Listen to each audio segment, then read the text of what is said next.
Kerajaan tidak terlibat keputusan kes enakmen Kanun Jenayah Syariah Kelantan. Mahkamah Syariah kekal utuh dan terjamin.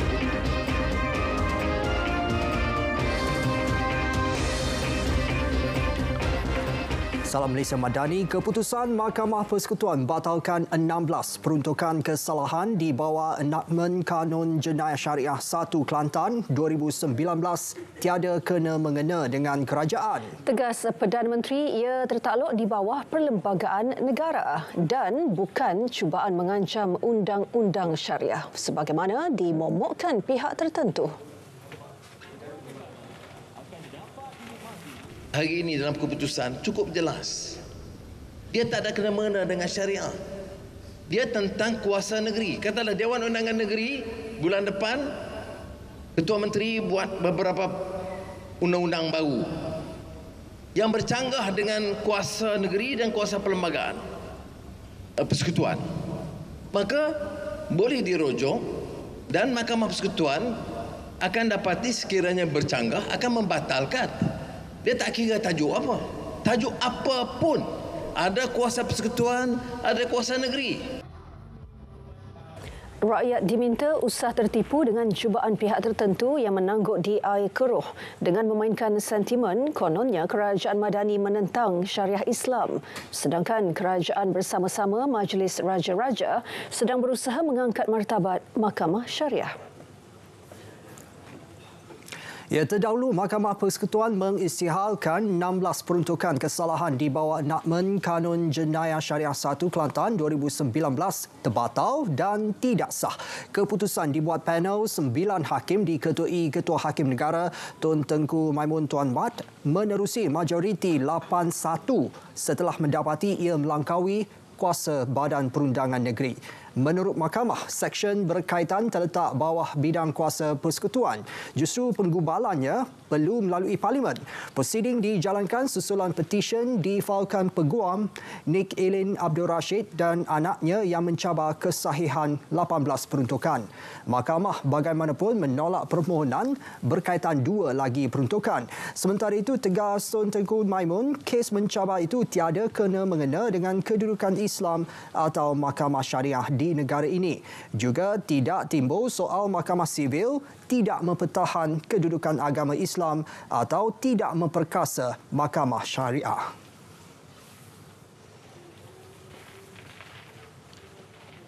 Dan berikut senarai 16 peruntukan kesalahan syariah yang diputuskan sebagai terbatal dan tidak sah oleh Mahkamah Persekutuan.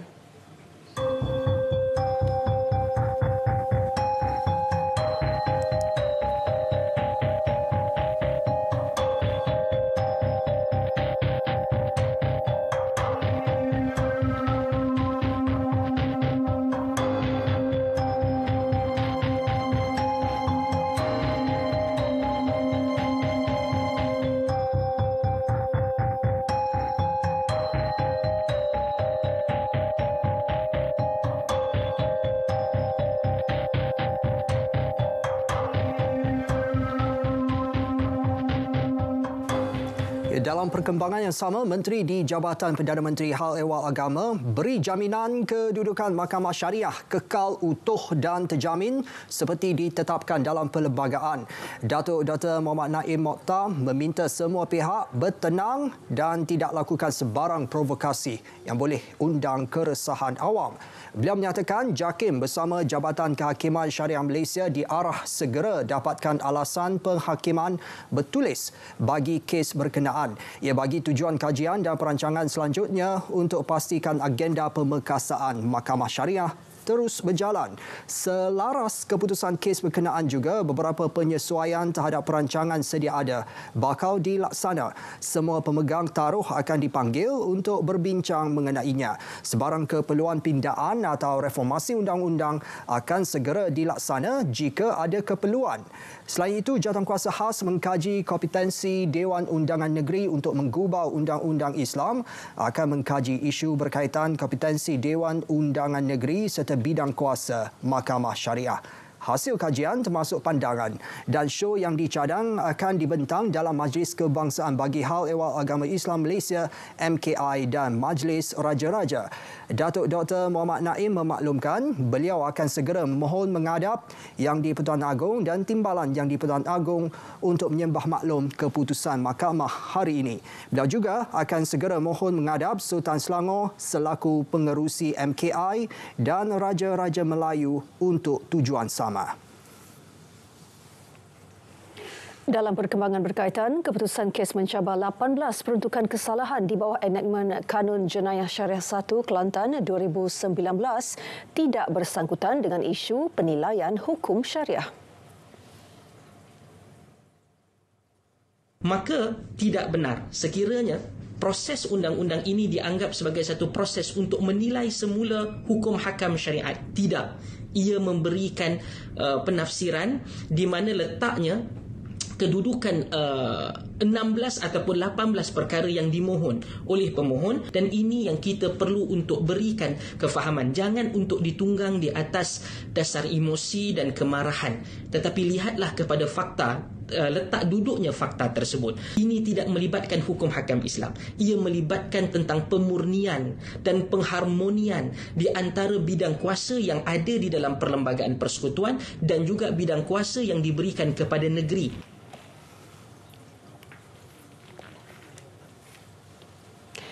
Program Menyemai Kasih Rakyat Mekar Diaspora Malaysia akan diperluas ke lokasi lain di seluruh dunia bagi memberi khidmat melangkaui kebiasaan kepada rakyat Malaysia.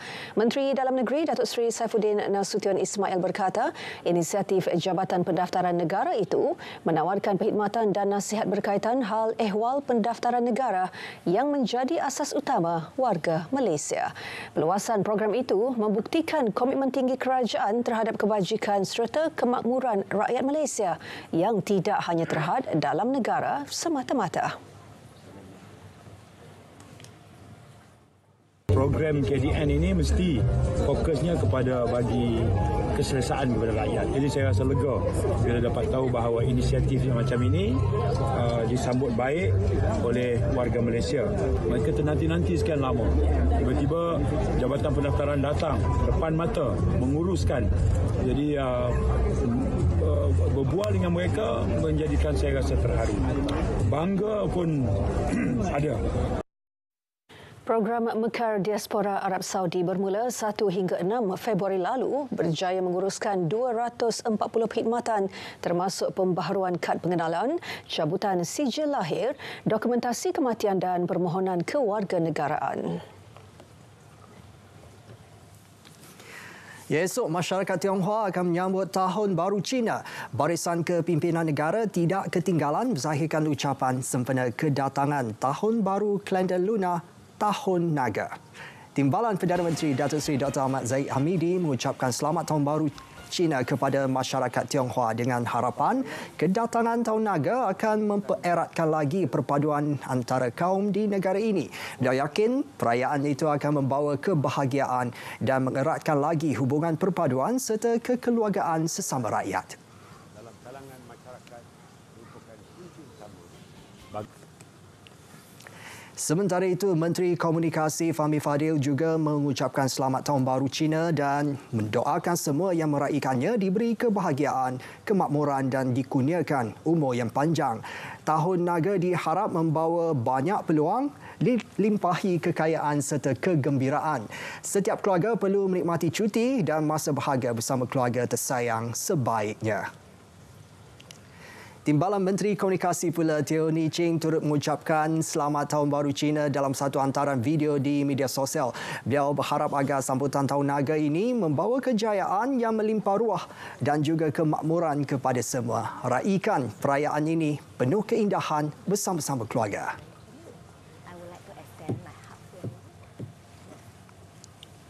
Ya, kita tinjau pula aliran trafik semasa menjelang Tahun Baru Cina. Perinciannya bersama wartawan Suhail Muhammad Noor yang kini berada di restoran Jejantas Sungai Buloh. Ya, Su, bagaimana suasana ketika ini di sana, Su?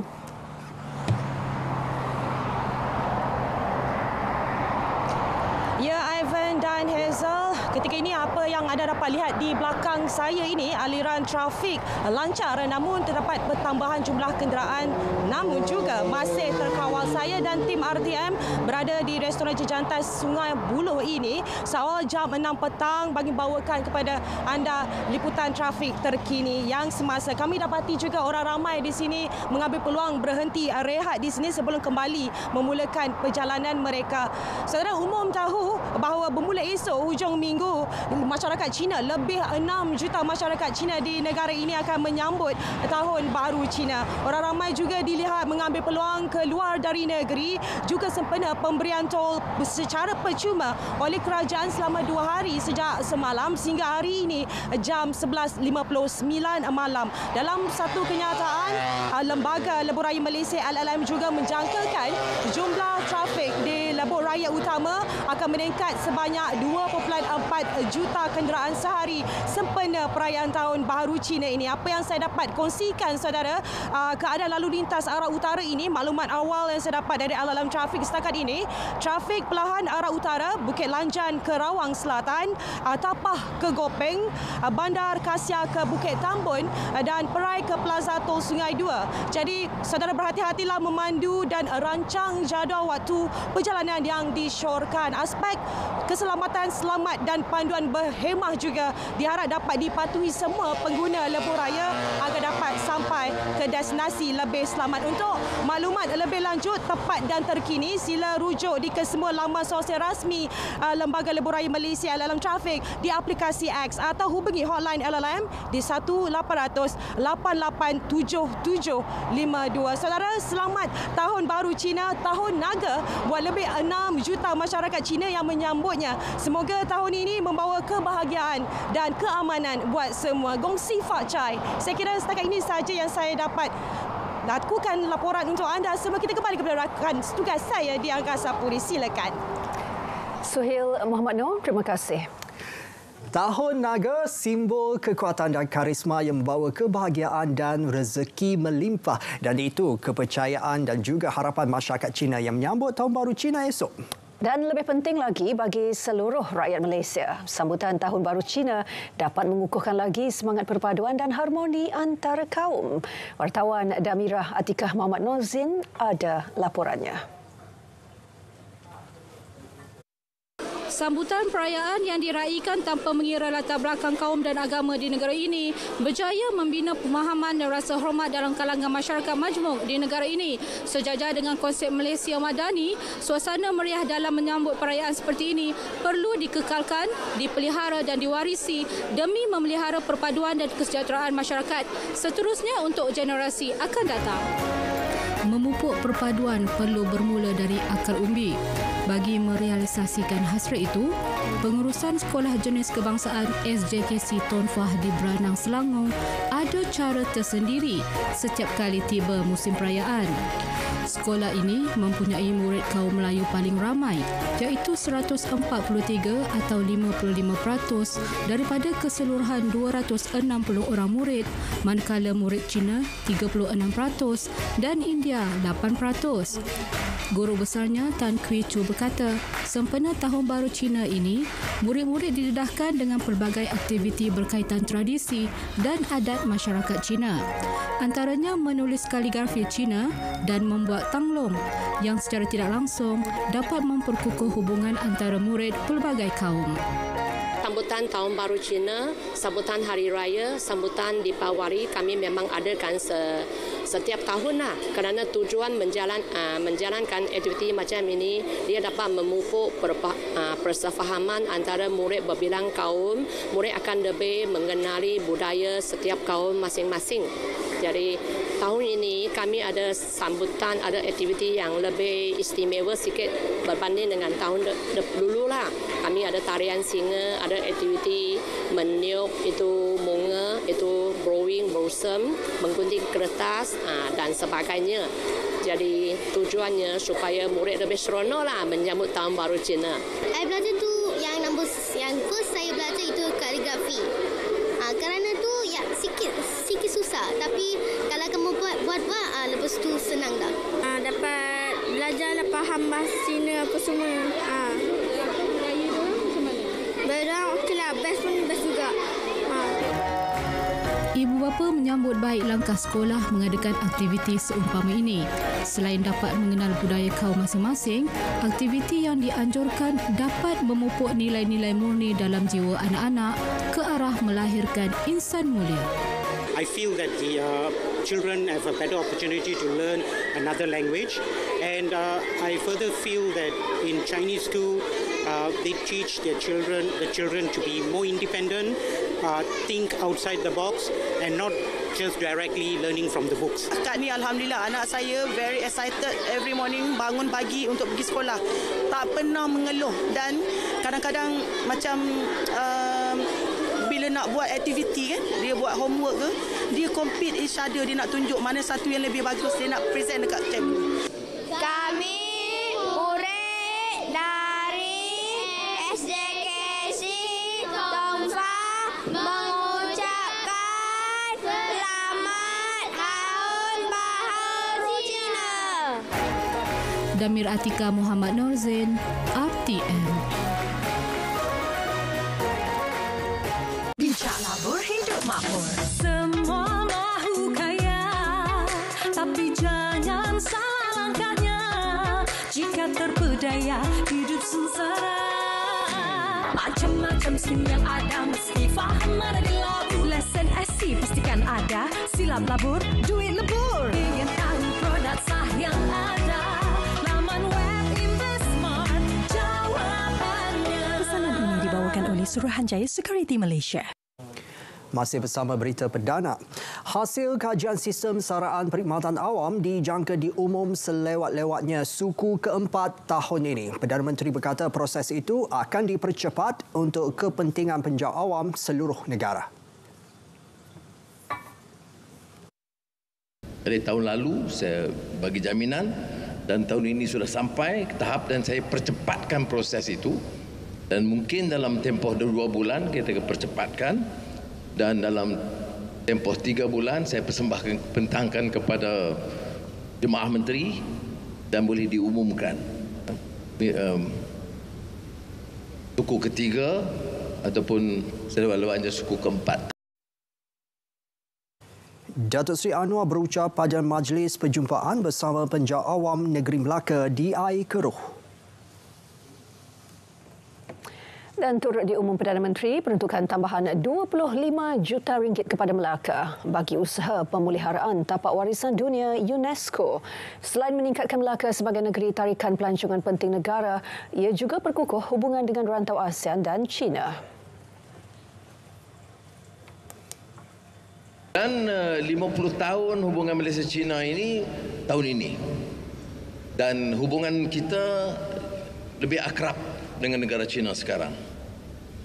Dan kepada Presiden Xi Jinping dan juga Premier Li Qiang, saya akan sampaikan bila mereka melawat Malaysia, kita akan juga adakan acara khas di Melaka untuk mengenang hubungan sejarah yang gemilang. Konsep pertanian pintar strategi menjadikan Sarawak sebagai jelapang padi kedua negara selepas Kedah. Itu antara komitmen Kerajaan Negeri Sarawak untuk menjamin sekuriti makanan negara. Persetujuan dicapai pada pertemuan Menteri Pertanian dan Keterjaminan Makanan Datuk Seri Mohamad Sabu dan Premier Sarawak Tan Sri Abang Johari Tun Openg di Kuching. Menurut Datuk Seri Mohamad, Sarawak perlu serius mahu menjadi antara negeri pengeksport beras di negara ini. Menerusi konsep pertanian pintar, kerajaan negeri akan menumpu kepada pembangunan kapasiti industri dan infrastruktur selain penyelidikan, pembangunan, pengkomersialan dan inovasi.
Berita perdana diteruskan dengan Stadium RTM. Malam ini bersama Syarul Islam.